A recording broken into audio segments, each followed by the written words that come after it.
Welcome to a new video from English Plus Podcast. Today we're going to talk about how to solve your problems without losing your mind. Are you tired of life's constant stream of problems? Does it feel like every time you solve one issue, another pops up just to keep you on your toes? Almost like the universe is playing a never-ending game of whack-a-mole with you. Well, guess what? You're not alone. Today, we're diving deep into the art of problem solving. Why do some people make it look so easy, and others can't decide between Coke and Pepsi without a 10-minute breakdown? And more importantly, can you actually get better at problem solving without developing an unhealthy caffeine addiction? Well, stick around, my friends, and we'll find out together. Now, let's start by acknowledging something. Problems are inevitable. Yep, life is just one big obstacle course, and unfortunately, nobody gave us a helmet or a user manual. Now, you've got the classic small problems like finding a matching sock in the morning to the big life-changing ones, and let's not forget the truly mysterious. Why does your cat always knock over exactly the item you were most emotionally attached to? But hey, we're not here to complain about the problems, we're here to solve them, right? Or at least make them a little less irritating. And that, my friends, starts with understanding the basics. The first rule of problem solving: don't panic. I know, easier said than done. But nothing makes a small problem grow into a gargantuan monster faster than pure, unfiltered panic. Think about it. If you spill your coffee on your shirt, panicking is just going to lead to more chaos and maybe even more spilled coffee. And trust me, no one needs that kind of caffeine tragedy. The key here is to keep calm and start breaking the problem down. Yeah, I know, it sounds like something your high school math teacher would say, but they were onto something, at least for once. Now, most problems seem overwhelming because we look at them as one giant scary thing. But if you break it down into smaller, manageable parts, suddenly it's not a monster. It's just a series of annoying little gremlins.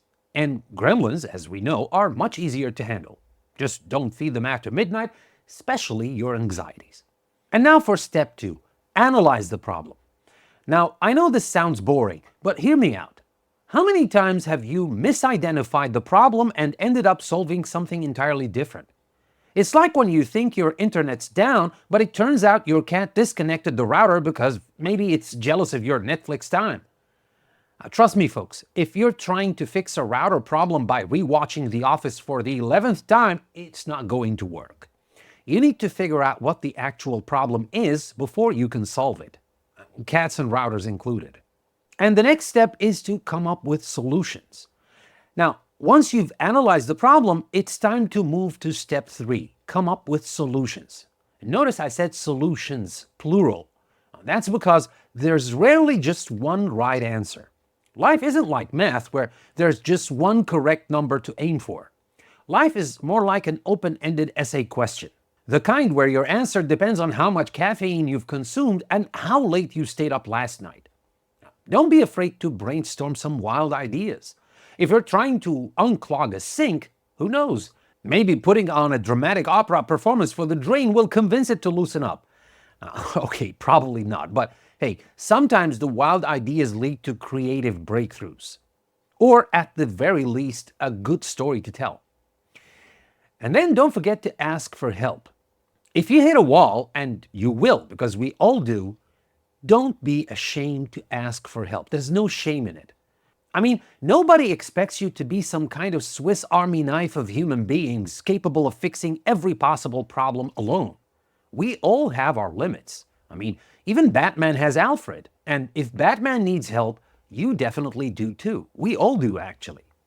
Find someone who's been through the same kind of problem and borrow their expertise, preferably with permission. Otherwise, it's just called plagiarism of life. Now, after you've done all these things, the most important step is to take action. That's the final step, but it's actually the most important step. More important than you think. Now, this might seem obvious, but believe me, it's where a lot of us get stuck. We overthink things until our brain starts to resemble a plate of spaghetti where all thoughts are just hopelessly tangled. So remember, after all that careful analysis and planning, you've got to actually do something. Even if it's imperfect, even if it's messy, that's fine. The worst case scenario, you learn what doesn't work and get closer to what does. Now, the theory is good, and the steps are very good, but that's just the gist of it. Problem solving isn't about being perfect or pretending like you have all the answers. It's about staying calm, breaking things down, trying different approaches, and sometimes just rolling with the punches. Because as long as you keep your sense intact, no problem can truly defeat you. Now, let me share a real-life case study to show you some good practices and maybe a few facepalm moments of problem solving in action. Now let's take a look at the problem at ByteBright. Now picture this. A small tech startup named ByteBright. ByteBright was facing a classic startup problem. Their customer base was growing faster than their support system could handle. In the beginning, their approach to customer support was simple. One guy named Greg, a big pot of coffee, and a willingness to work ridiculous hours. Now, Greg is great, but Greg is also human. And as ByteBright grew, so did the complaints, the questions, and the angry emails at 3 a.m. from people who couldn't remember their passwords. Now, let's start first talking about a bad practice, ignoring the problem. They ignored the problem for far too long. They figured Greg could handle it if they just gave him more coffee and maybe a few pep talks. Classic mistake, right?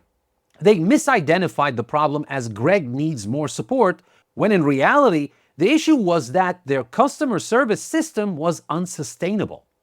Greg was drowning in support tickets, and ByteBright thought the solution was to make Greg swim faster. Well, that's not the best practice, to say the least.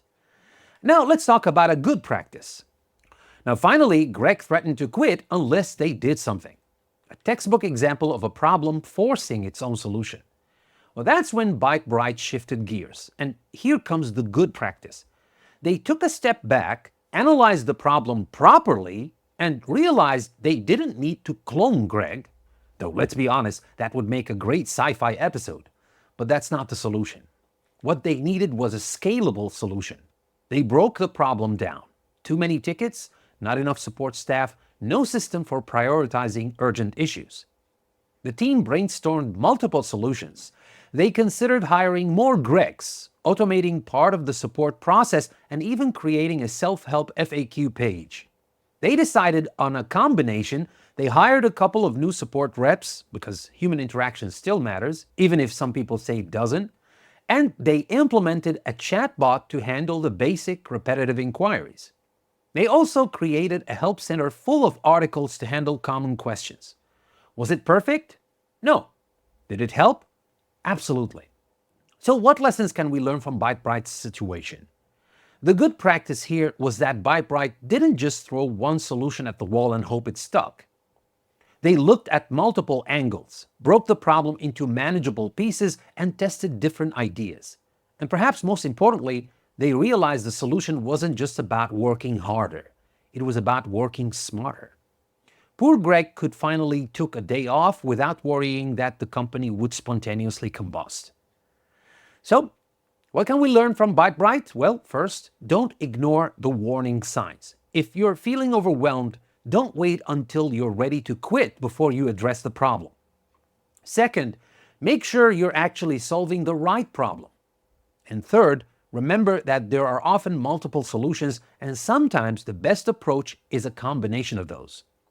Oh, and lastly, don't rely on Greg to do everything. Seriously, give Greg a break. Now, I want to leave you with this. The next time you encounter a problem, try asking yourself, is there a smarter way to tackle this? Are you making the Greg mistake and trying to power through when you really need to step back and look at the bigger picture? Remember, it's not about being the hero who solves everything alone. It's about finding the best way forward, even if it means asking for help or trying something completely different. And with that, go out there and solve some problems. Just make sure you don't turn into Greg in the process. So What do you think, my friends? I know there's a lot to be said, there's a lot more to be said about problem solving, and we won't be able to cover everything in one single video, but at least we try to get the most important ideas and maybe some tips and tricks here and there that might help you with your next problem, which is coming, no doubt. Now, if you found this video helpful, if you have your own creative solutions to some problems you faced in the past, share them with us in the comment section below. And that's it about this video. Thank you very much for watching. I will see you next time, but remember, never stop learning with English Plus Podcast.